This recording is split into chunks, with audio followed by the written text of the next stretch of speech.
Shut up and sit down.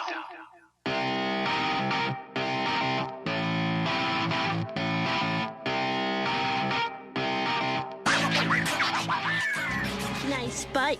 Oh, if that's not the understatement of the century. It's cool. Too cool for you. No. I think it's right where I'm at. Out of my way. Oh, I see. Oh, yes. I suppose you do have to ride it to truly appreciate its virtues. Well then, I'll just wait right here till you get back. Emotions and behaviors can be contagious. We've discussed this before. In a publication from the Association for Psychological Science, a preeminent expert on emotional contagions, Dr. Elaine Hatfield, wrote, "If we feel irritated at a client, the client is irritated at us, or something else." This rabbit hole goes deep. Doctors are affected by the emotions of their patients. Laughing people cause other people to laugh. It's almost in a monkey see, monkey do kind of way, Dr. Hatfield said.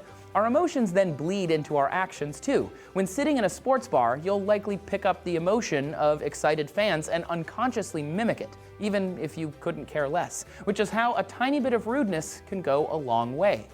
Everybody, I know you can believe in yourself.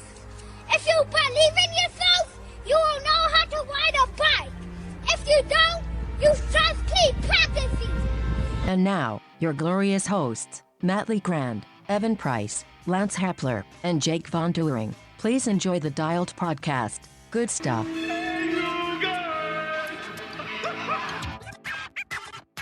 Hi, and welcome back to the Dialed podcast. I am Jake Von Doering, and today I am here with Lance Hepler. Dr. Lance Hepler. Lance Romance in the house today. And the man, the myth, the legend, he's back, Mr. Evan Price. It's been way too long. Oh boy, am I excited to be back at this seat. And finally, Matt LeGrand. Oh, Sure. sure. Never. Oh, his seat's empty. Where's Matt? Oh no, here's Matt coming in. No. Oh, hey Matt. Matt is traveling.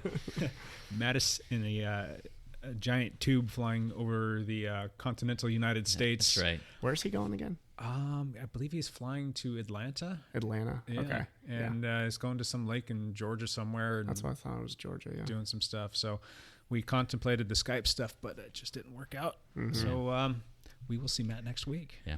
So that doesn't work over planes. You can't like Skype in a. I don't know. I think he was just looking for an excuse.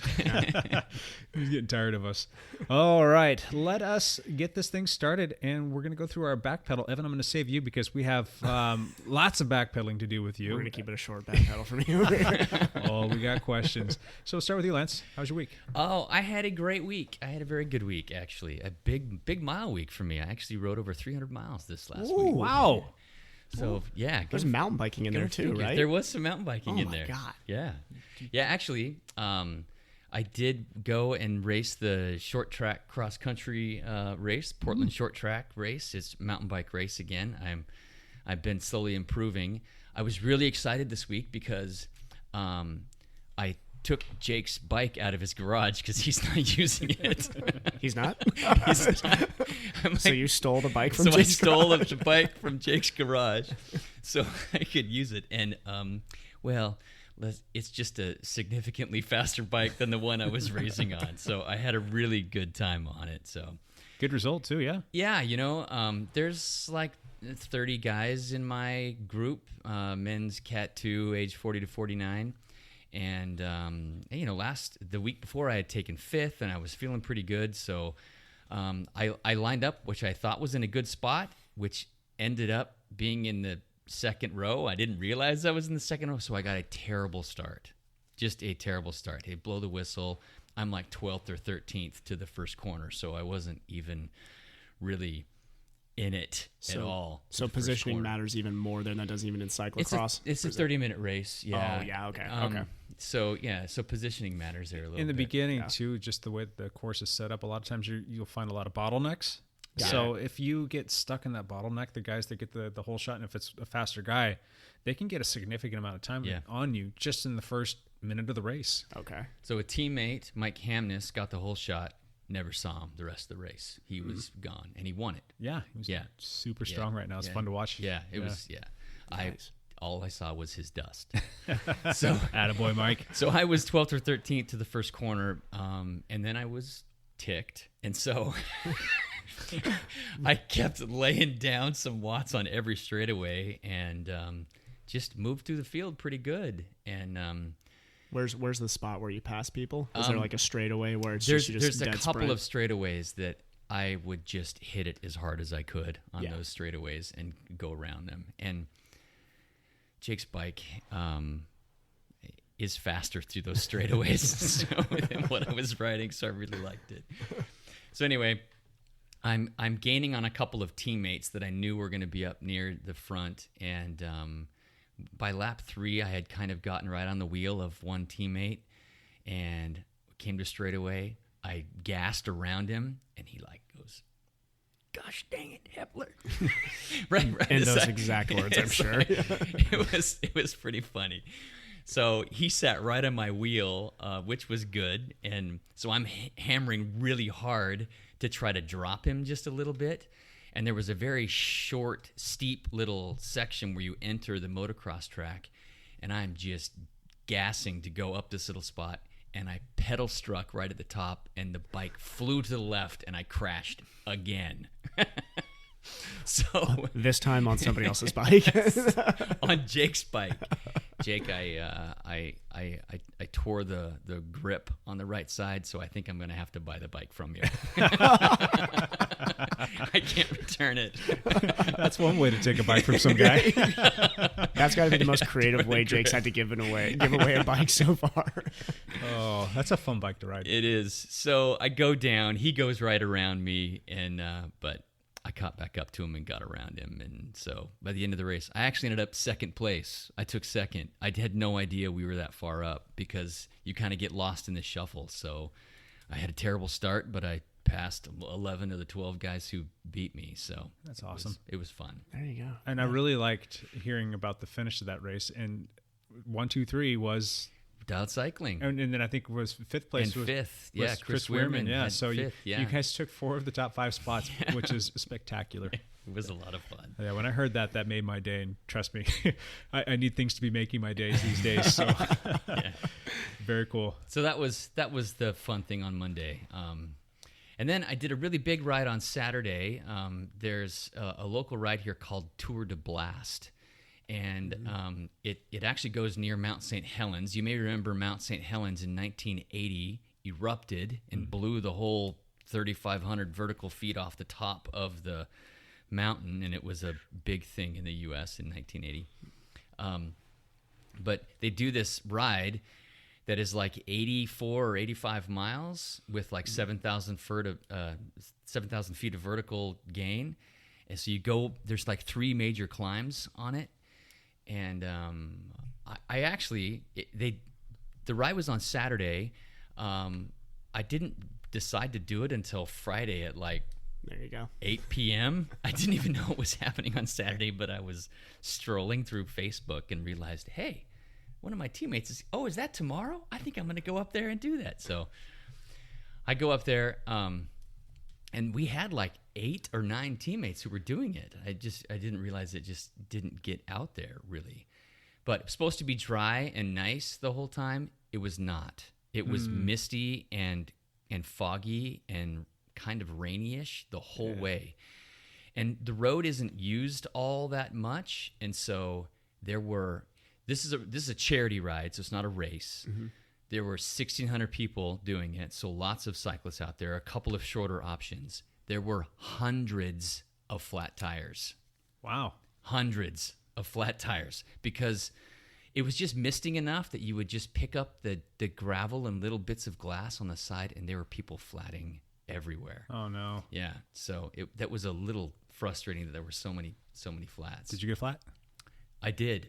Oh. Yeah, so a kind of funny story. There's like the first 27 miles are all uphill, and then you have a 5-mile downhill, and then a 7-mile climb, and then you turn around and come back and do both those climbs again. So there's a couple big climbs. And on the way to the first aid station at the mile 27 mark, my bike quit shifting into the big chain ring. My front derailleur cable slipped or failed, or I don't know what I did, but it would not go into the big chain ring. And so we get to the top, and I had 3 teammates with me. Whitney Phillips and Brian Bogle and Mark Sikkema, and the four of us have dozens of years of cycling experience, and none of us knew how to fix a front derailleur. So we're all trying to. We really didn't know how to set it properly, and we're trying to like undo the cable, but we were doing it totally wrong because I figured it out eventually. But we just didn't know because you don't mess with your front derailleur very often. No, I don't. You just don't mess with it. So we're at this 27-mile mark. I finally give up, and I just said, okay, I'm just going to leave it in the little chain ring. So even though there's these huge bombing descents coming up, but I'm just going to leave it in the little chain ring. So, and then we noticed the tire's flat. And okay, so we're going to fix the flat with everybody else. And I have carbon wheels that I train on that are very difficult to get a new tire on. Mm-hmm.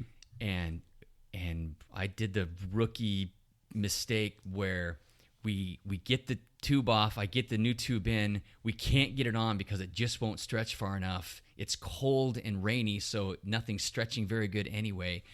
We're trying to use a tire lever to pry that tire back on, which is always a danger of a pinch flat on the new tube. Yep. I'm forcing this thing. I snapped the tire lever. I've never broken a tire. And the piece of the tire lever broke off inside the tire. Oh, that's impressive. Yeah. So you got it on, but it broke off and that piece was in there. So you had to take it off again? So we took it off again. We get another tire lever. I get the tire back on, and we go to pump it up. Oh, it's a pinch flat. We had flat, so we had to take it off again and put on. We get another tube, but the stem isn't long enough, so now we've got to get an. I mean, it was just like the comedy of errors trying to change this stupid. Somebody have the circus music going in the background. Was there any timer on it? Like what was the time? I'm actually interested. We were there for like 25 minutes. We need to ask. Just screwing with this timer. We should ask the other two guys. I need to get healthy. So I knew that there's a local guy, Bill Waring, who owns a bike shop here. We knew he was doing the ride, but he was like a half hour behind us. And so we're like, okay, if we see Bill, he can fix my front derailleur and he can help us with this tire. But we ended up fixing it well enough that we went on with the ride. So good stuff. I kept looking for the tech support guys. There was supposed to be bike support there to help me with the derailleur because the four of us couldn't figure it out. Oh my gosh. So, but we're at mile 27. I do this big bomb descent with the guys in the small chain ring, just humming it like, I don't know, 160 cadence. Oh, you didn't like froom it on the top tube just to try and stay in their arrow? And well, I did that a little bit, but then there were times where I'm just like, just trying to. There's your high cage training for the week. Brian Bogle, a teammate sitting behind me, said it was he said it was just this impressively funny thing to watch me just trying to How bad were you spin. cross-chaining? I don't know. It was wore terrible. Out the entire chain. Yeah. You got to replace the chain. I already ordered a new chain. I'm waiting for it to come because I know the chain is toast. But we ended up riding all the way to the top. Everybody's having flat problems and issues. I took the. So then when we got to the top, I switched we fixed it well enough that it would just go in the big chain ring, not the little chain ring, so that I could do this 20-mile descent. And then I was just going to do the next climb in the big chain ring. Belgian style, yes, basically. I'm just going to go big chain ring. It was so ridiculous. Which would you have, looking back, would you have rather just kept it in the small ring at that point? No. I was actually feeling really good. I actually rode really well, which was odd. That's a problem when you have good fitness, is your bike never seems to have. So we bomb, all the way back. We finally get to like 65 miles of the ride, and there is tech support finally. They were just so I had to fix the derailleur where everybody else. Stop being so fast, I man. know. Jeez. It was funny. They were like 3 hours behind us. So anyway, so that, I can have just as many problems as most of us idiots out there on bicycles. Yep. We should have, now that Jake can't like fully wrench, he should just start teaching classes. Right, so we don't need Jake every moment of our rides anywhere. Well, I've been joking and threatening at the same time to take my wife's little minivan and put some some team stickers or magnets on there, and caution cyclists on the road with a little flasher on the top, and just ride sag support for everybody. So Chase us that'd be around. awesome. could have helped you out. Yeah. The DC Sagmobile. I would jump in that. I needed it. Yeah. I could be the guy in the back that like hands out the water bottles and like fixes derailleurs out the window. You know, the guy in the tour doing that. Yeah. The other funny part is because I had crashed on Monday night, I had lost more skin on my leg. He's missing a lot of hair. Let me describe this right now. He's got like his right knee has like roughly a triangular sort of missing skin pattern, and his left knee's just a mess. His right elbow's staring at me right now too. So is his left. Yeah, they're all missing skin. So it was pretty funny. Anyway, so I was all scabbed up, and in the process of us trying to fix the flat tire, somehow I scraped the scab on something, and so it was just bleeding. My whole leg was bleeding, and I didn't notice because it was wet out, and my legs were already wet anyway because it was kind of raining. So I'm sitting in this chair, and the EMT, the EMT comes over and is like, "Do you want me to clean that up?" And I'm like, "Clean what up?" And I'm bleeding into my sock. Into the shoe. Yeah, I was gonna say, bleeding all the way into were you my wearing shoe. a white cycling shoe? No, I had a black shoe sock on. But it was just pretty funny because there's a picture of the EMT down at my knee. I'm trying to put the tire back on the rim. Brian's trying to pump up the tire. It was anyway. But it was still a good week for me. Yes, it was. That sounds like a very eventful, like fun. We need mechanicals can make for good stories. That's the thing. Any mechanical issue always makes for a funny story. Yeah. And hopefully you learned something from it too, right? Yeah, I did. If you need to reset your front derailleur cable, you have to do it with it in the small chain ring and the biggest cog. I didn't know that. We were doing the exact opposite of that. So trying to do it in the big chain ring, it's got to be at like the closest angle of the frame, and then you go from there. Yeah, blew it. Yeah, that's okay. Yeah. I used to be terrible at setting limits. I still am terrible at setting limits, so I can't even joke over here. Yeah. This is a new rule for Jake. When we start a podcast, guys, tell me to turn my phone off. That's what that was? Well, people love Jake. No, it's my phone rings and it's on silent, but it's connected to my computer. Yeah, and we're recording and it picks up on the computer and just starts ringing on the computer. I'm like, dang it, stop calling me. Is that Matt calling us? Maybe Matt's trying to call in. No, it's somebody else, unfortunately. So phone's off. If you're trying to call, sorry. We can still pretend like it's Matt. Yeah. Good times. Evan, God. We haven't heard from you in a little bit, buddy. Yeah, it's been, like 2.5 weeks now, I think so. Yeah. It's been too long. I'll be back for a while, so I'll be annoying everybody for now consecutive weeks for a long time. So, not for nothing, I've heard that there's a story that needs to be told about Blue Lake, and I know that was a few weeks removed from where we're at now, but I have one from this weekend too. But we're gonna kind of clump these in together into Evan learning. Like my ego in the sport of triathlon has been so severely beaten over the last few weeks. It's awesome. Like it has been a fun mid-season slump for me. It absolutely has. No, but it's a good. No, don't worry. I actually think it's kind of made the sport more like fun for me now. It really has in kind of a weird way. Was it taking the pressure off a little bit? Yeah, absolutely. Because you had this big ramp up for St. George, and then that was a bit of a letdown at St. George. Yeah, big letdown. Yeah. And that, so yeah, it was, I've been, blessed and very lucky to have a couple very good seasons in the last like 2-3 years. Yeah. And this year I'm just having to learn when things don't go right, like how you deal with it. And definitely, I'm not sure if I'm dealing with it right, but it's been, so Blue Lake, I'll tell the Blue Lake story. Go for it, yeah. Cause it was kind of funny actually. So, that big training block, and I trained through Blue Lake. But I usually race decently well when I'm racing in the middle of a training block. I usually show up decently well.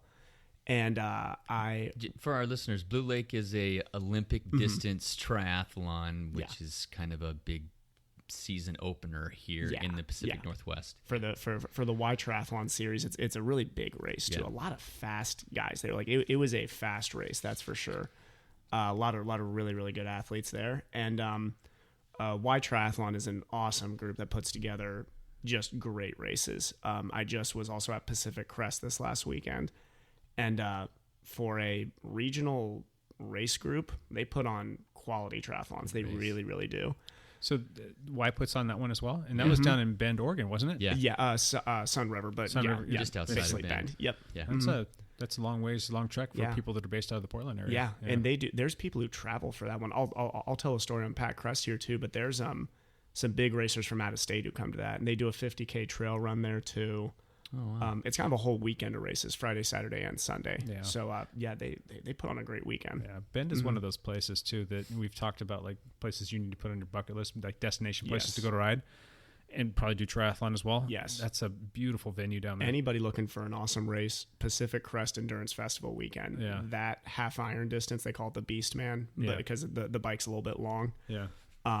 That is a bucket list race. That bike ride, you get a view of Mount Bachelor that's just like tough to beat. Yeah. During the entire ride. Yeah. And just aside from the race itself, I mean, there's all kinds of just incredible scenery down there to see. yeah. Just from mountain biking or road biking or whatever your poison is Yeah. for It's cycling. beautiful down there. Sun River's got some great mountain Yeah. biking. Robert, yeah. I've done the Pacific Crest 4 times, and it has kicked my butt every single time. Oh, it kicked my butt. Trust me, it was my butt got kicked hard. So Blue Lake, we'll start at sea level. We'll start with the sea level story. So Blue Lake was, I don't know, like 3 weeks ago now was the last time I didn't see you guys. Yeah. And so I'm going to be the physical therapist at this race as well. Proactive. We put up a tent, and so I had to get there very early, had to do some organization through the week.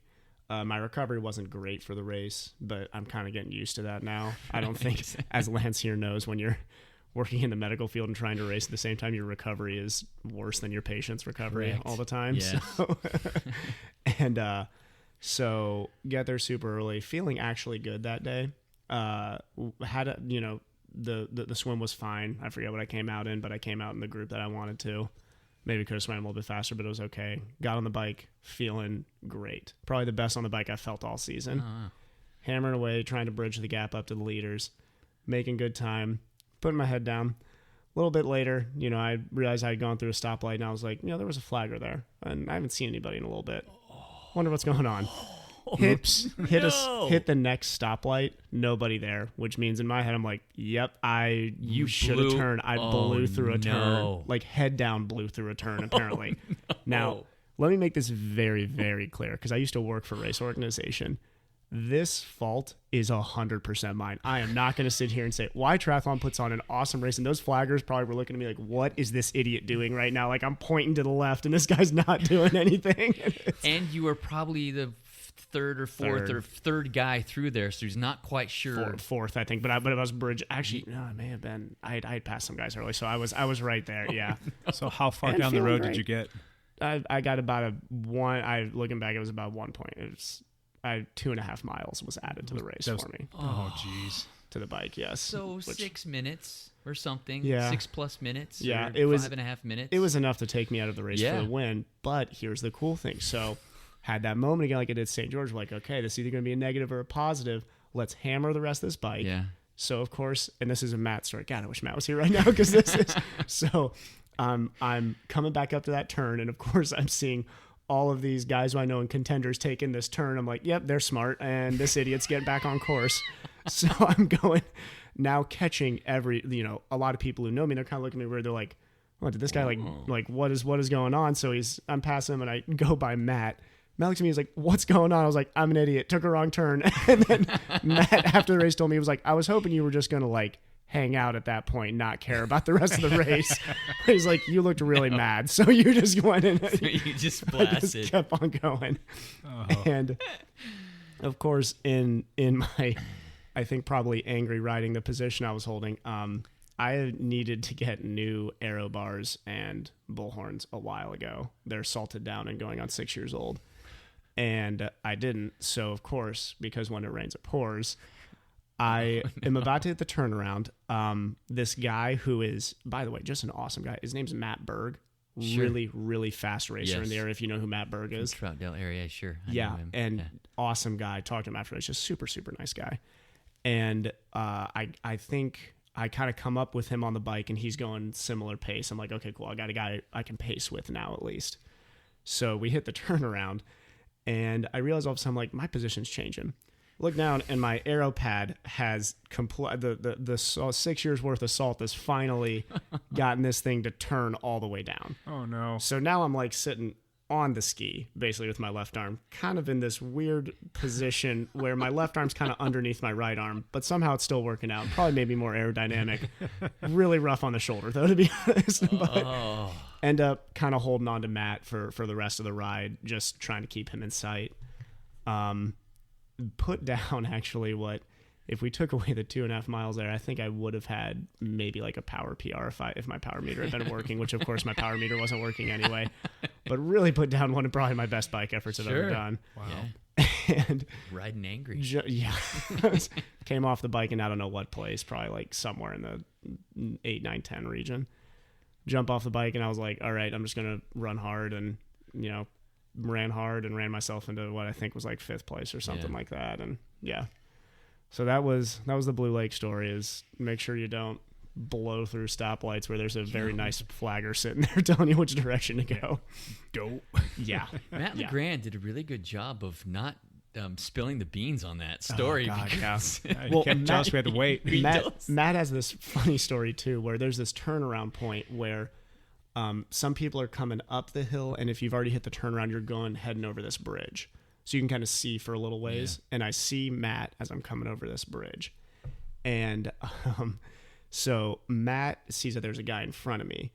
And he said he wanted to make Matt always likes making like strategic comments to me, like in the race. And he kind of looks up and he was like, you just didn't look in the mood for strategic comments. So he was like, I just told you, I was like, you're going to catch him. And that was all that he said. And that was it.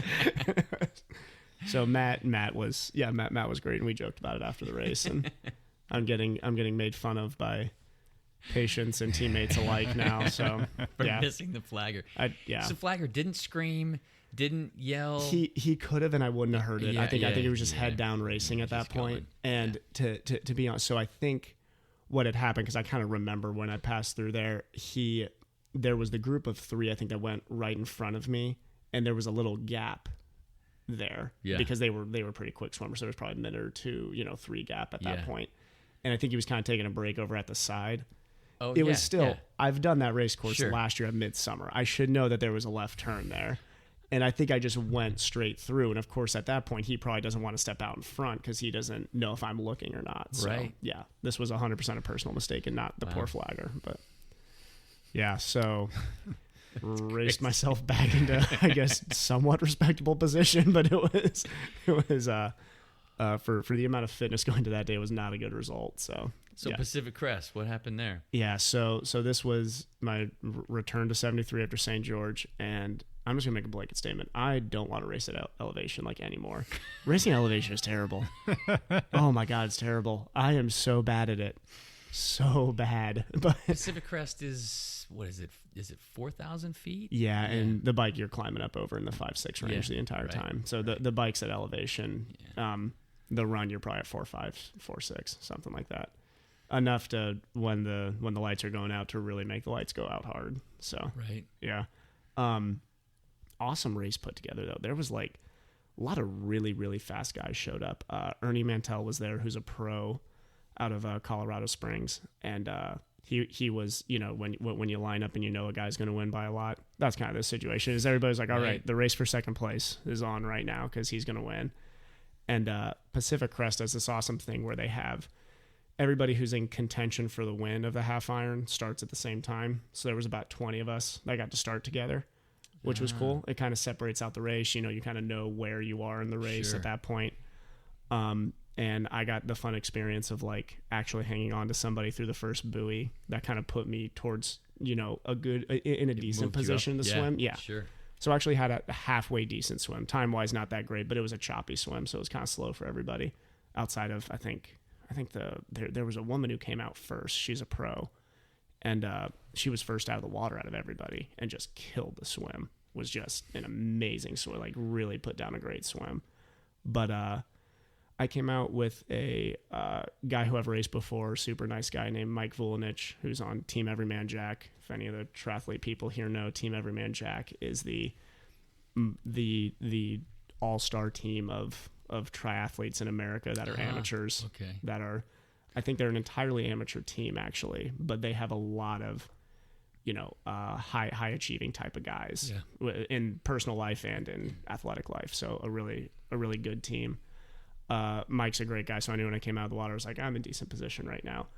So got on the bike. We're biking well, me and Mike. And there's a story I'm going to tell from early in the bike at a later topic, but we're going to skip that story for now. What ended up happening was this is where I was joking with Lance before the podcast. I am spending a decent amount of money on my bike here in the next couple weeks because things are starting to fall apart. And the seat tube smashed down a good inch and a half. Oh, no. It was enough to really, my quads were paying for the last 40 miles of that ride. It was like at mile 15 is where it slammed down. I'm lucky it didn't go down. I've had that happen once before in the past, and it went down basically bottomed out when it went down. This time it did not. It only went down because Jake, thank God, had carbon gridded before, so it did not go down as far. There was whoever was working on the bike before, which was not Jake, because if it was Jake, this would not have happened. There was a gap in where the grit was, and it came down. I think however far that gap was. Yeah, however far that gap was. So that happens at mile 14. This is normally it's a 56 mile. It's like just under 60, but it's like 58, 59. Yeah. Just because, and that's why it's called like the 72.3, I think is actually what they call it. Yeah. Because it's a point to point bike course and a beautiful bike course. Absolutely gorgeous. One of the prettiest places to ride in the country. Yes. Yeah. My quads were not feeling pretty though. That is for sure. But I put together a bike that I think I was sitting like, what was I saying, like 7th or 8th, I think, coming off the bike or something. Not in the position I wanted to be in, but still in the mix to put together a good run. And there were, fast guys there. So I was like, all right, at least still in the race coming into the run. First place is well off, doing whatever. Out of reach. Yeah. And I run a decent first 6-7 miles. And then the altitude absolutely just came crashing down on me. And started finishing the race running a couple 8s. I think my last couple of miles were at 8. Yeah. And fell back to maybe 8th. A little bit. Yeah. Not terrible, everything considering though. And it's a beautiful race, so it's when people ask me about Pacific Crest, I always say it's a freezing cold swim. It's a hilly long bike, and it's a run at heat and elevation. So prepare to suffer. Yeah, exactly. Thank God they don't put too many hills. They're nice about the run. Right. The run is like a couple hills, but nothing that's going to like kill you outside of the fact that you're at elevation. But yeah. But yeah, it was an awesome weekend because I got to see my brother, mother, and father all in the same place for the first time in like a while. It's been a while since we all got to hang out. So it's good. Yeah. Yep. Family time. Yeah. So that is the Backpedal for me. And we're going to see how the next month and a half build to nationals goes, because I may have to make some adjustments here coming up. You just got to overhaul your bike. I think so. I think I just got your bike. I just got to overhaul my brain too and not be missing turns. But and you got to keep your eyes open. Yes. No more head down riding. That's for sure. But Good times. Jake, what about you? Oh, dude, I had a really exciting week. Let's hear it. I went to Costco. Yes. Ooh. That was the highlight of my week, boys. You got out. I like this new Costco. Jake. He's not crashing for 1 week, which is good. And he's going and saving money.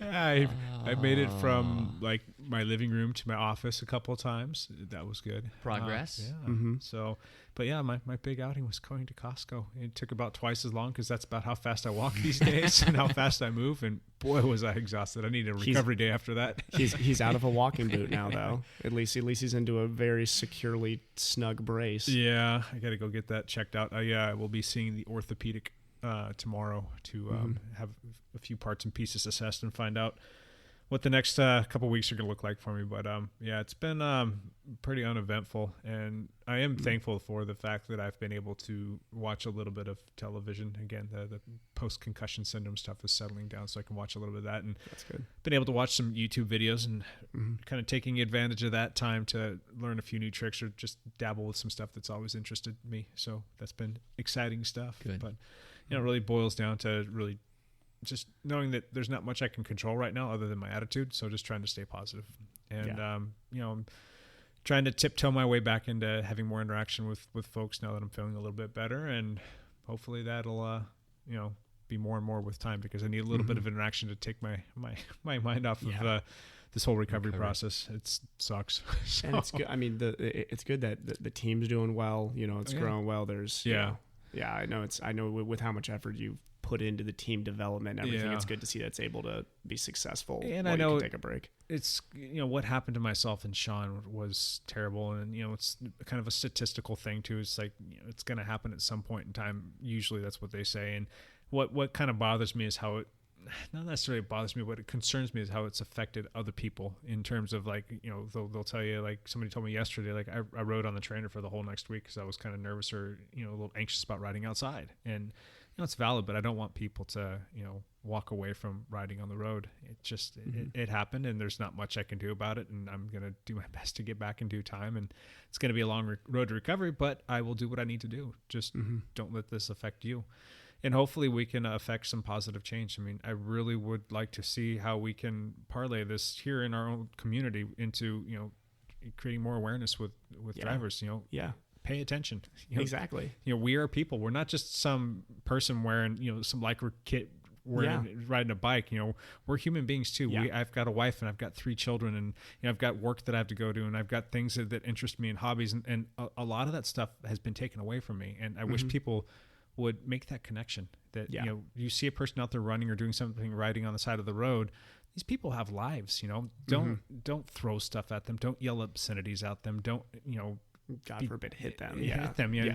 You don't. It's whatever's coming through on your phone. It ain't that important. And if it is, pull over and take care of your business there and do your thing. And I'm not speculating that any of this stuff was part of our situation, but I'm just saying in general that happens, and you read about stuff all the time. Yeah. So, and I think just when the unthinkable does happen, take responsibility. Yeah. We hear too many stories in this country of a cyclist getting hit and the driver driving off, which I don't know how you reach those people. I think there's a lack of morality there that I don't think can be reached sometimes. But there's always a way to strike a nerve with somebody, because everybody's got a mom, a dad, or brother, or sister, just about everybody. And they're not, not everybody's a sociopath. I mean, these people just need to make that connection that these are human beings out there that have lives, and that have people that love and care for them.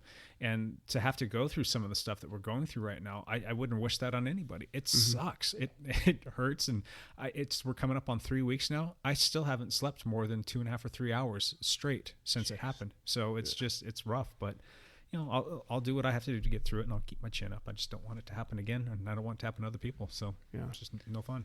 Yeah. A big part of what you were doing before, you would do bike repair and bike maintenance for people. And I know a lot of people backed off sending you business because you're unable to help them. Unable to help them. I think it has something to do with the left arm. He's still in a immobilized shoulder thing because his left shoulder is If anybody could physically look at Jake like we are at this point, you wouldn't ask him to go and like change your bike tire right now, because that left arm needs to be resting. I know a lot of teammates and a lot of people have probably backed off sending you business. How long should they back off for? Let me talk to my doctor tomorrow. I'll let you know. I mean, I will push it. I just don't want to cause anything to be further damaged. Of course. So, but I'll know more after my visit tomorrow, and maybe we can touch on it a little bit more next week, and I can put the word out there, because it's not just teammates. I mean, I've grown a pretty extensive network of people that I've worked with, and I care about this community. I care about people having fun and wanting them to be safe, and I want their bikes to function a certain way, and I want to be that person to help them out, and I can't do that right now. So that kind of tears at you a little bit. So of course. I will be back though. I'll be back. And don't worry, he's also giving occasional lessons to people who don't know how to work their front derailleurs or who didn't bring their cassette tool from Ohio. Or who take bikes out of the garage. Yes, steal them. My bike doesn't work, so I'm just going to steal his. He can't catch me. The garage is open for business as long as you're the one working on the bike. All right. Well, that's enough about that. I don't need to perseverate on this whole thing, but let's move forward. Let's get into our first topic. Now that we're well into this podcast, we might have to make these somewhat quick, folks. Sorry about that. So our first topic is what got you started in cycling? And that's kind of a broad term, but more importantly is how can we use that, what got you started in cycling, to help grow the juniors category in bike riding and racing. So talking about kids, getting them introduced into riding bikes more than just being on a BMX, riding around in your cul-de-sac, but actually going out there and doing like a group ride or doing some training or getting into racing and things of that nature. How do we grow the junior programs here locally and across the country? Because that's the future. That's the future of us and what we're doing now. If we wanted to be alive and kicking down the road, we got to figure out a way to get more kids out there riding and racing their bikes. Mm-hmm. So, Evan, let's start with you. What got you started riding bikes? What was that? Yeah, for me, getting into riding bikes was influenced by my parents. My dad, I've mentioned on the podcast before, my dad was a cyclist and my mom was a triathlete. So that's what personally got me in, was my dad being a cycling fan too. So I was watching the sport, which I think was an important part because kids are so visually driven these days. Like, why are sports like basketball and football always going to have good child participation? It's because it's always visible. Yeah, right. They know the athletes, they know the teams, they grow up fans of the sport. Their parents grew up fans of the sport. It gets passed down. In cycling, and I'll even poke in triathlon there too, you don't always grow up knowing any of the athletes in the sport. And sometimes I think that's a problem of professional cycling, because there's now the questions of, well, do we want to idolize guys like Chris Froome, guys like Lance Armstrong? That question does come in. Yeah. And I think we need to start promoting the sport as a total, because especially, we have the recreational kids, but there's also competitive kids who get into the sport. Sure. And you look at, why has America not been competitive in Grand Tours since, Lance has left? Yeah. Well, I think the reason is because we're not, like you said, the junior programs aren't comparable to the European programs. Right. Absolutely. Yeah. But I know for me getting into the sport, it was, I was actually around, so I grew up skateboarding. So I was always around BMXers, and I always thought that looked like a blast. And then, I was like, oh, road biking is pretty close to BMXing, so I got into road biking. Yeah. But I think sports like the mountain biking and BMXing are very, very good options for kids, because they're dynamic, they're fun. They're not like trying to sell road biking to a kid, which is, I think, a little bit tougher at points, but selling to a younger kid the idea of mountain biking, BMXing, the more dynamic sort of fun sports in that sense to a 8, 9, 10-year-old is probably the direction I think could maybe bring more fruit. But that's just my opinion. When I was 12 years old, my Boy Scout troop was riding they were going to ride bikes from Astoria, Oregon to Brookings, Oregon, all the way down the whole coast of Oregon, from Washington to California, basically. Wow. Yeah. So that was one of my first experiences on a bike. And this is at 12 years old? I was 12 years old. That's impressive. Yeah. And there was 10 or 12 of us who were going to do it. And the best story about the trip was one of my friends. We're riding along. That course is not flat, by the way. There is a lot of climbing, and we were coming up on a hill, and he did not want to look at the hill, and he had his head down, and he ran straight into the back of our support van and broke his arm. Oh, no. Was he like trying to sprint away or something like that? He just didn't want to look at the hill. Oh, my gosh. And so he hits the van and breaks his arm. Anyway, that was... Did he go back to cycling? I don't think he ever lived down the fact that he hit the support van. Anyway, so that was my first foray into cycling. And then I, went away from it for years and years, and I kind of came back to it by default. I've talked about this before on the podcast, that as other body parts of mine wore out, I ended up cycling because there's not as much impact, with cycling, and that's kind of went that way. But I think Evan hit it on the head with how you would really be able to get juniors more involved. The only way to do that is through the parents. It's I shouldn't say that's the only way, but that's going to be the most lasting, impactful way. Parents or just older people in the cycling community, people sitting at this table. Mentor. Yeah. Right. Yeah. Yeah. So it makes it, difficult. I asked my wife this question today because I wasn't sure what the answer was to get more juniors involved. And see, that's a question that I think that we need to ask ourselves. Like, how do we get more kids involved? And I've got my own personal ideas, and I've got my agendas that I want to roll out over the course of time. But I'm really curious to think, what do other people think? And I'd be curious, like if you're listening to this right now and you've got some ideas, or you've got an interesting way that you came into the sport of cycling, or what it was that piqued your interest that got you involved with it, post it, write something up on our Facebook page, send us a message, or drop us an email, info@dialedpodcast.com. Let us know, because I really want to be a good steward to our cycling community. I want to give back, and I want to try and set us up for the future. So we've got to figure out, how do we get more kids in racing? That's boys and girls.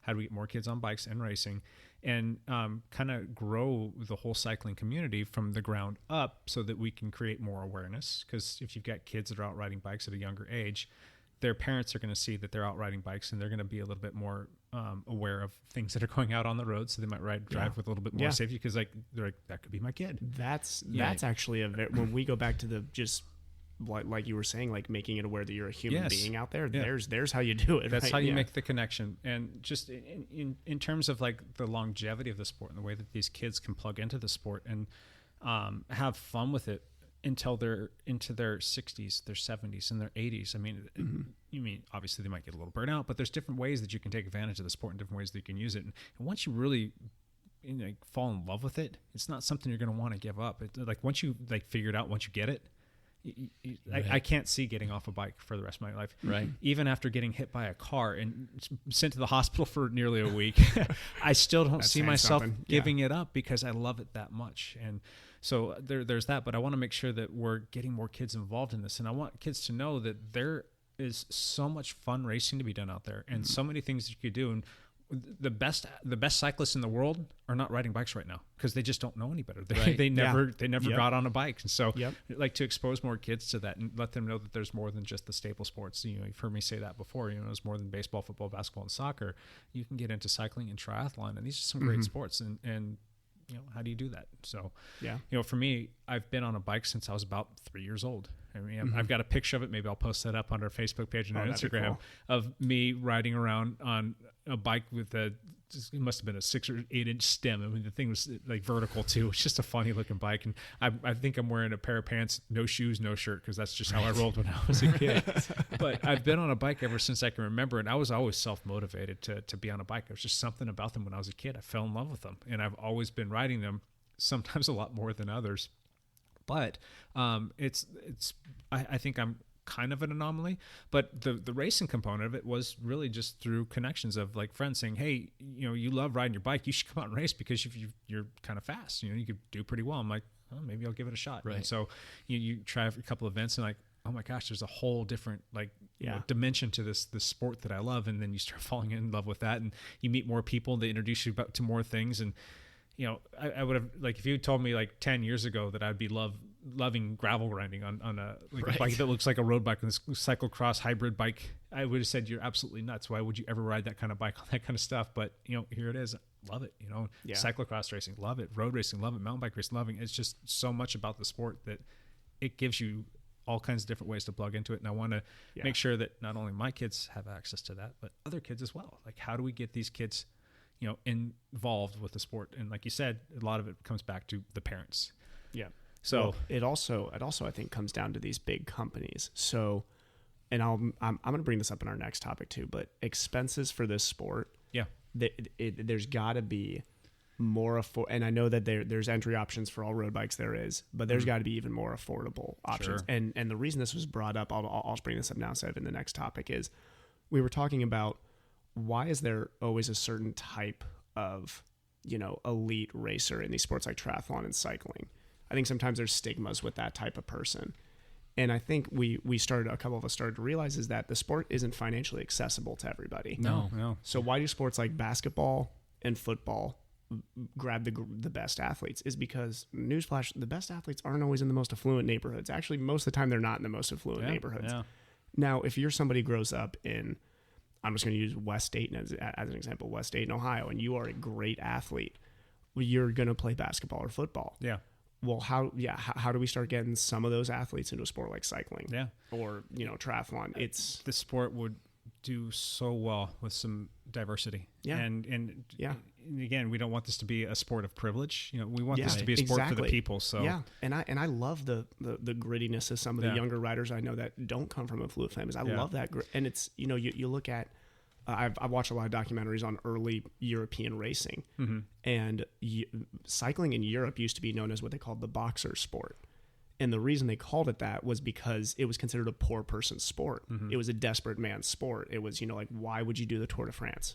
That's a 200, you're racing 120, 150 miles a day. Like, it sounds like a desperate man's sport. Yeah. And that's where the roots of this, that's why that grittiness, the Velemani we talked about before, that's where the grittiness of those rules comes from. And I think that's something that, at least I notice in America, I think sometimes that sport's missing a little bit. And that would be just another avenue to consider, is bringing down the expenses of the sport. Yeah, that's definitely something. And like with our team, I have basically a budget that we'll call it a little bit of a war chest that we're trying to build up, so that once we get to the point where we're going to launch our junior development program in 2019, I will have some resources where I'm not necessarily needing to go and buy a brand new bike that might cost $1,000, but I can go get a really cool serviceable used bike that might be 2, 3, 4 years old for $300 or $400 that we can bring in. And then we've got such a giving team. Like if I needed to say, we've got this good bike, but it needs a new brake set or something like that. And I'm sure everybody's got spare parts sitting around. Anybody got anything that they want to donate, we'll build that up. And then we can put a kid that doesn't have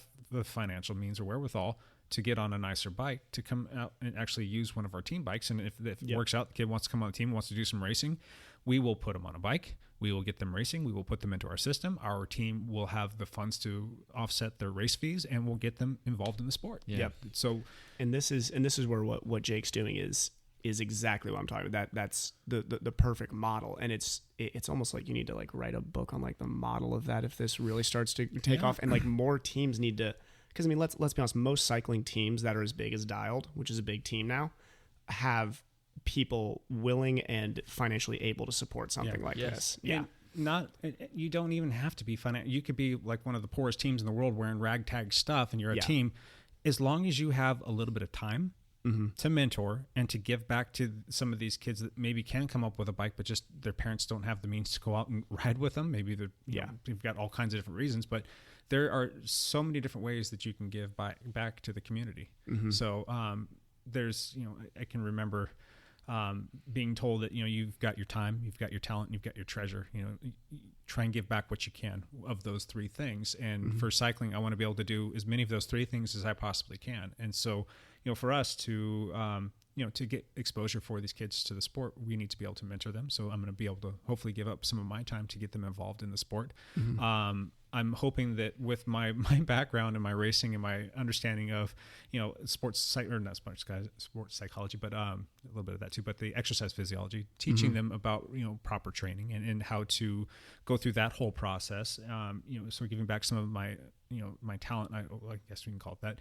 And then treasure through building up this war chest through the team, using the team as a vehicle to be able to help these kids out. I want to be able to do that and then allow people on the team to get involved in that as well. So I'm really excited about this. And that was one of the reasons why I wanted to ask this question, is because, if you put it out there and hopefully it kind of gets people thinking like, what, maybe they should try this. If we get some just cool comments that come in or some cool suggestions and ideas, we'll use that. And we want to grow the sport. So Dialed could become the model for that, I think, because I mean, you look at it, this isn't, a revolutionary idea internationally. There's countries that do. I mean, there's the reason that countries like France, Belgium produce cyclists at the rate that they do is because it's not financially inaccessible for kids in lower socioeconomic to become part of the sport.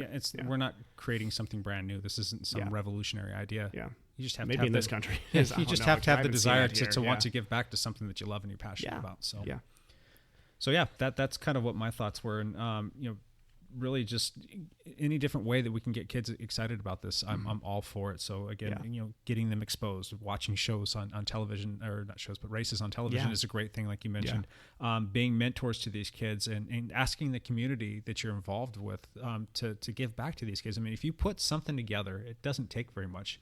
Some sort of way to solicit like local corporations or people that are into the cycling industry or whomever. I mean, there's a lot of people who are like, they're passionate about helping with kids and giving back. And as long as they're not writing you personally a check and you're just putting that in your back pocket, because that wouldn't be right. But if they're actually able to see their money at work and getting kids happy about riding, I mean, there's a lot of people out there that are willing to do that. So you've just got to be willing to ask and, just do what others are not willing to do. And I don't think people are doing enough of that. So that's just my 2 cents. Yeah.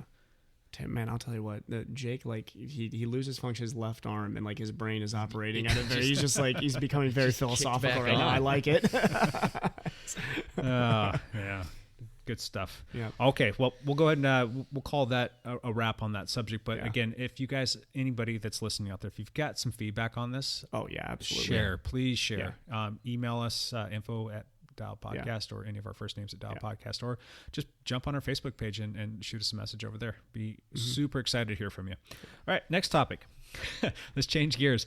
Things that we do not need in cycling and triathlon. We're going from great positivity to listening to my annoying voice complain about stuff. So we're going to put on our complainers caps and talk about some stuff. And this could be, it could be anything. It could be devices or doohickeys or attitudes or people or whatever. Just crap we don't like in cycling and triathlon that we would really prefer didn't exist. Lance, you want to start us off? Yeah, sure. My first thing is shaved legs. Oh. Not shaving your legs. Yeah, that's a terrible one. Not shaving your legs. That's a terrible thing. Exactly. You don't have to. Yeah, I wish shaved legs would just go away in cycling. Do you think that road rash would heal better if he shaved his legs? Because I think so. I think so. It would have, but it's kind of a badge of honor right now. It's a triangle of honor right now. Triangle of honor. I'm turning into Lance slowly here. I haven't shaved my legs in over 3 weeks, so that's reasonable. It's kind of hard, but okay. All right, so I guess that I'm being funny, but no, there's nothing funny about that. It's a very serious topic. It's very serious. Them's fighting words. I'm personally offended over here. I will shave my arms though. However, will that make you feel better? It kind of would. The one thing we don't need in cycling, and it's probably the one thing we all wrote down first, is I know I wrote this down first. A-holes. A-holery is number one on my list. We don't want A-holes in cycling. We just talked about how one of the barriers to cycling is the cost that it tends to get into it, and because we're trying to solve that issue with how it's so expensive to get into dentistry. It's expensive to do that too, but to get into cycling and the fact that it tends to attract, at least in the racing scene, type A competitive males. Yes. Oh, the elitist type of people you're talking about? Oh, okay. Gee, I never ran into that problem before. And you can find some a-holes. Some people. Prickly pears out there. Yeah. We should have a sound effect for that whenever we say that. Actually, never mind. We should not have that sound effect. Scratch that idea. No sound effect for that.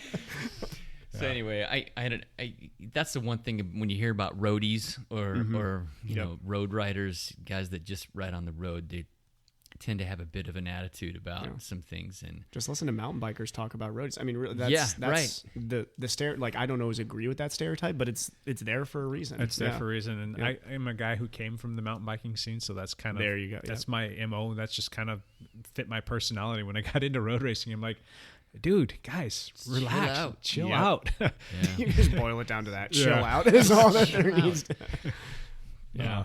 There's a difference between, like going hard or being competitive and scoffing your nose at somebody because he's riding Shimano 105 and doesn't have Ultegra or Dura-Ace, as he's beating you up the hill. Right. Right. So I just wish that stuff would. And this also goes into, I mean, really, our topics have linked together nicely here. So this is like when we go into people from lower socioeconomic getting into the sport. Yeah. Like, you're not going to be able to match everything, have the most wonderful components, and have the most nicely tuned bike all the time. Like, that scoffing needs to go away. And I mean, like, I know we're talking about cycling here. I could go on for days about people like this in triathlon, because when you talk about the male-dominated type A, that is, I mean, when that guy gets into triathlon, I'm not pointing to anybody specifically, I'm pointing to a type of person specifically, but he was pointing at me. I think Lance is like the antithesis to this. Actually, Lance would make me like happy at races, but it's that, and it's not the competitiveness, like you said. Like, I love that gritty competitiveness. And I hope that always stays in these sports, because at certain levels, it should be treated as a race, and it should always be treated as a race. But there's a difference between being competitive and scoffing. And the scoffing really needs to go away. Yeah. We'll keep doing our thing. Yeah. And that's one thing that I'm proud of with our team is that's not something we really, I'm not going to say that we don't stand for, but it's really frowned upon. If you carry that kind of chip on your shoulder, there's a good chance that, we probably wouldn't have taken you on the team in the first place. Yeah. And that, if we are going to be surrounded by you, we're going to probably piss you off so bad because we're going to be over the top nice to you and kind of chipping away at your and poking fun at your little, elitist attitude. Because we don't need that, it's just, but yeah, totally agree. No. So I agree. anything else, Lance? No, I wrote down 2 things: shaved legs and a-holes. Shaved legs. Shaved a-holes? Shaved a-holes. Oh, okay. Combine those two together. Let's move on. Evan. Okay, so I'll put the triathlon a-hole topic together here. I'm gonna talk about one specific thing with triathlon that bothers me. It's the process of, especially over a 73 distance, and this is where we're going to talk about it in the competitive field, because in the recreational field this happens all the time because it's more crowded sometimes, I think, in the middle of a race. So it's kind of hard. The passing during a bike can get convoluted a little bit in the middle of the field. Yep. Towards the front of the field, there's certain things that happen that are just known, and like there's certain courtesies and certain like ways that the when one triathlete is passing another on the bike that it should go. And I think I know where you're going with it. I ran into a situation at Pat Crest where I'm not going to say names in any capacity, but there was a holery going on with the passing process. So I'm guessing you were passing a guy, and if a guy is overtaking you, you let him. You've been taken, so you let him. Yes, and especially he over a 73. It's a 58-mile bike. So 59 almost. He dropped some watts, I'm guessing, to stick with you and not let you pass. Yes. So I was. It was me and another guy who are moving our way through the field, and we are catching up to somebody. And this is like we said, this is at the front of the race. There's only like 5 guys in this front of the race. Like this is. Like the pass is just going to happen. It's going to just let it happen. And me and this guy the guy in front of me makes the pass nice and smooth.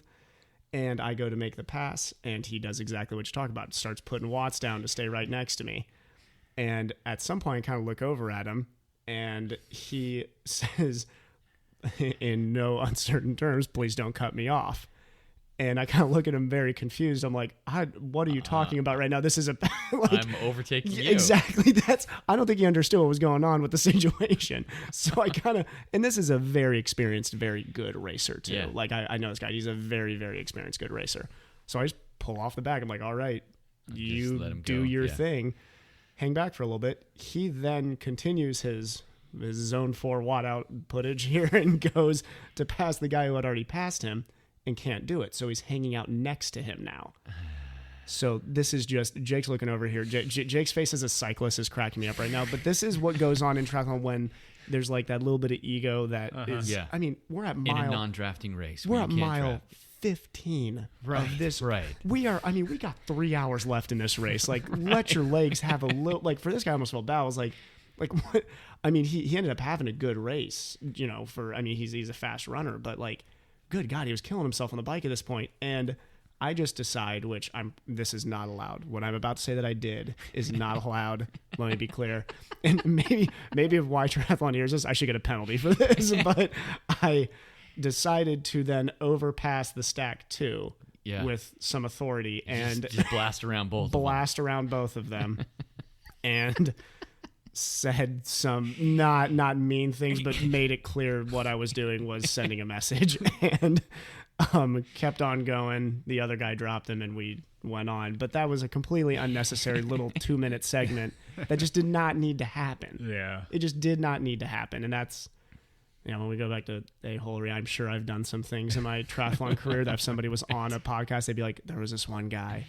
I think his name was Evan. It was in Milwaukee in 2012, and he did this terrible thing. But yeah, it was. Do you guys have a term for those guys? Oh my God! Is it, hey, trad guy? I'm sure there's some choice words that we won't say on here, but yeah, it's like you got guys who will hang on to wheels, as there's no drafting in triathlon, and you're supposed to have like a 10-meter gap. Yeah, you can't sit on a wheel, and so.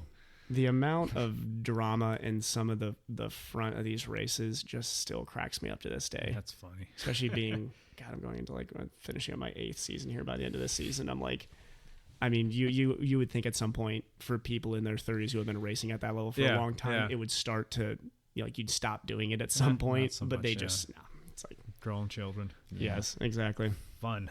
Yeah. What else you got? Anything? I got expenses down, which we had already talked about. I talked about bringing down the expenses in these sports. It's not a cheap sport by any means at all. And I know that's so much easier said than done, because I've been in now medicine long enough to know, like, you know, that there's certain just inherent charges that come with things. Like you can't just take a road bike all of a sudden and chop the price by $3,000-$4,000. Like you just can't do that. Yeah.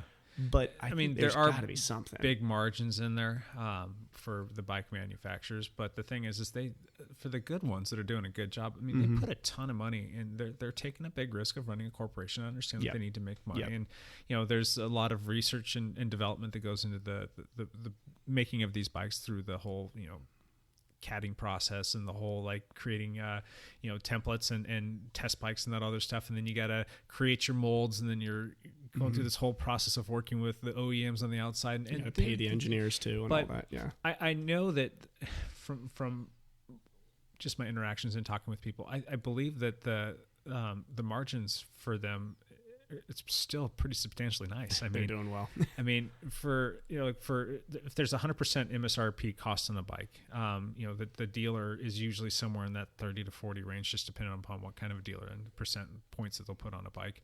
You know, sometimes it's a little bit smaller, just depends on the corporation. It depends on what kind of business you're doing with them. And then I know that the manufacturers are probably getting close to that same amount as well. So if you think about just the raw cost of building a bike, it's pretty inexpensive, you know, for these people. I mean, we'll just call it like a $10,000 super bike probably costs them $2,500 to $3,000. So there's a lot of markup on these bikes. Yeah. So how do you bring that price down? I mean, I know that there's a lot of direct sale deals that are coming into place, and, you know, kind of following suit with what, you know, like Canyon's done. Canyon's probably I'd say they're the biggest leader in this, you know, putting together a serious bike from top to bottom. And they are cutting out the dealers. They're doing direct sales, and their prices are probably 15, 20, 25% less than the competitors. But you're kind of missing a whole margin there, and we can get into that. That's a whole nother topic. But how do you bring the prices down otherwise, though? I don't know. It's a tough thing, because bike shops, it's tough for them to make money because they're trying to go up against you know, the internet and these companies that are doing direct sale now. So I don't think it's going to happen there. Yeah, and that's why I think if you always have. And this is just a blanket statement for me, and I'm biased because I worked at a bike shop where I really loved the owner, and he was like, you know, a great friend of the family and just one of my best friends. So like I kind of he would share with me a lot of the struggles of running a bike shop for one. But for me, I've always thought if you're financially able to, I like to see people utilize either in this area people utilize Jake for one, which in my opinion is his own. You know, Jake's a one-man bike store. I'm joking, sorry, Jake. But I mean, you know, it's utilizing your local options instead of always using the internet, because there are those good bike stores, great mechanics out there that I think need our support. But maybe these companies need to take the dividends they're making from that top bike and then make that entry level bike super affordable. So making it something that, like, you know, if you're making that much off your $15,000 bike or whatever, like maybe Canyon needs to make a really, really affordable road bike. It's like that $300-$400 range like we talked about. There's a lot of stuff I think that needs to be looked at. But again, I think that the markets will set themselves. Go back to aluminum, maybe. I love aluminum. I'm all for it. So, we'll help these kids out. So but that's definitely an issue for sure. For me personally, we already checked on the e-holery. We can do without that. Did we all three put that down? Because we actually didn't collaborate on that until that was done. So for many years ago, we would go on our little group rides and team rides and things like that. And we always had, there's a handful of guys, and we called them the EBRs. They always had an excuse for everything. So we called it excuse-based riding, like why they had a hard time hanging up to the excuse-based cyclist was always complaining about something. There's something was wrong with their bike, or they were sick, or they didn't get a good sleep last night. And it was literally every single time you would go out and ride with them, they would have an excuse for why we were waiting for them for way too long. And it was always, and like, I understand everybody's going to have a bad day. And if you're not quite as fast as the other guys, that's fine. But you don't need to have an excuse for everything. Yeah. You know, sometimes you just need to own up to the fact that, yeah, I had like 3 or 4 beers last night and ate cheeseburger and French fries, and you know I slept for 4 hours, and that's your daily routine. Well, that's why you're slow, pal. Yeah, don't need to come up with other excuses as to why you are slow. So yeah. I'm gonna start using the excuses. I'm just gonna get to the top of the hill with Jake and just be like, I'm just not fit. That's my excuse. So, excuse-based riding is something that I could do without. And I know that we kind of touched on this a little bit with people being elitist, but I'm going to be elitist with one thing. Mm-hmm. Don't let your bike get noisy. Don't have a loud, noisy bike. Don't have a bike that's like a creaking bottom bracket. I know. Is Jake trying to attack me and Lance right now? I don't get this. This is Jake's worked on my bike, so that's a personal attack. I feel like. So, a quiet bike is a happy bike. Let's just remember that. If your bike's making noise, take it to somebody and get it fixed, or just put some lube on your chain for once. So. Lance has a story. So on Saturday. I'm riding my bike that won't go into the big chain ring, whatever. And my bottom bracket is creaking every time I get up out of the saddle because my bearings are bad or something. Yeah, something's going on. Do you think on. maybe it has something to do with the fact that you were spinning at whatever in your small ring? No, it's because Jake is broken and can't fix it. I'm going to blame Jake. My excuse is EBR. Jake couldn't fix my EBR. I'm going to get to the top of the hill and say Jake's left shoulder is the problem. So I'm out of the saddle and I'm pumping along and every time I go by somebody, I'm like, sorry about the noise. Sorry, my bike's so noisy. I'm so sorry. Bring it by, Lance. We'll fix it. I'll use your hands, my mouth. We'll get to figure it out. Right. I'll tell you what to do. So as you know, my road bike is a 9-speed. So I rode Belgian style for my early racing career, basically. And I developed a very creaky bottom bracket, which had actually splintered. So it actually fractured the bottom bracket. Oh my gosh. Which I raced on for a year, making that noise that Lance was just describing in races. I was probably the most annoying human being in a race for 1 year. Now, granted, I started working at a bike shop, fixed it, got it replaced and all of that. But yeah, I learned the hard way. I was just like, well, my bike's just going to make noise forever. So yeah, good times. Check your bottom brackets, people. All right. And then one other thing here, people who don't think it's necessary to wear helmets, they'll show up to a group ride and they're wearing their little cycling cap, because they're cool, because that's the way it used to be. You're a knucklehead, man. Come on. I've ridden with a couple of those people, and I honestly don't want that guy around me. I just don't think that he's safe in general. Is it a law in Washington and Oregon? You know what? I think there was a law in Ohio. I'm pretty sure. I think that they've recently passed a law. I think you're supposed to have to wear a helmet now, even if you're an adult. So I think it is. Don't be that guy, though. Because trust me, if I wasn't wearing my helmet 3 weeks ago, I would not be here today. I would have likely died. Yeah. Just pure, blatant, and honest. I mean, that's just the way that it is. So then I wouldn't have to pay you for that mountain bike. That's true. You would have had a sweet score. And we would all have new bikes then. Come pick the... Don't worry, Jake, if the unthinkable ever happens, we will take care of your bikes, I promise you. Okay. But yes, everybody, please wear a helmet. That's cycling caps. That's like spearing somebody in a football game wearing what they were wearing in the 1920s, like that leather cap. Like that. Just know better, man. Yeah. So very cool. All right, so we'll call that a wrap on things we do not need in cycling and triathlon. Don't be an a-hole. That wasn't too much complaining, right? Yeah. That was a light dose of complaining. Yeah, that was not too bad, I guess. We could have been much worse there. Yeah. Probably could have said something about not needing cars in cycling too, but I'll do that out. Again, on roads. Still a little salty here. All right, let's get into our one last thing and wrap this thing up. Evan, start us off. One last thing. Oh man, that was a lot of things right there. So my one last thing is going to be anybody who is looking to do open water swimming. I know Matt's not here to plug this again. Yep. But I believe Matt has that clicking over on Thursday evenings. And also, anybody looking for like a weekend partner or like a Monday afternoon partner, I'm open for those appointments. Training partner or girlfriend? Open water swimming partner. We'll put it that way. Just making sure that they knew. Putting a dating plug on this podcast. No. Evan is available. Oh God.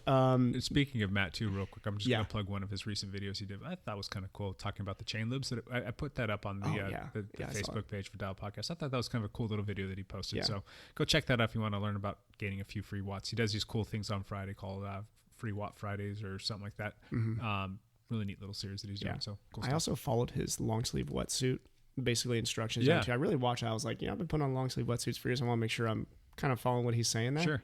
Adjusted it for the Race to Pack Crest. Definitely felt different. Oh yeah. People should check out that YouTube video that Matt put up. Yeah, got it's some good it's stuff good. there. Yeah, good it's job, important Matt. to realize that. Yeah. Very cool. Anything else, Evan? No, that's good. That was your one thing. That was my one thing. Thank you, sir. Re- Good to have your one thing back in the show. Reiterating past things is my one thing. Mr. Lance. I just want to plug our Facebook page. We do occasionally post pictures of things that we have talked about here on here. There's always fantastic pictures of me on there, and I am a self-absorbed egomaniac. The so travels of Lance. Yeah. Yes. So, The travels of Lance Romance. so yeah, go to Dialed Podcast on Facebook page and follow that. You'll get some more information. And Yeah, some check other us out on things. Instagram too. We're slowly but surely posting a few more pictures on there. So just trying to keep you guys up to speed with what's going on the shows that we're talking about. So good stuff. That's like 5 good stuffs tonight so far, Jake. Not to point that out. We need. We should have a rule. It's like one good. You only get one good stuff? Like one thing. It's only one thing. What's the drinking games that people are playing? We talked about this last week. I believe you weren't here, about all the things that we tend to say far too many times. Jake says good stuff. Glorious, Yes. Lance. I That's say glorious too Oh much. crap! What do I say? I've got to have some filler.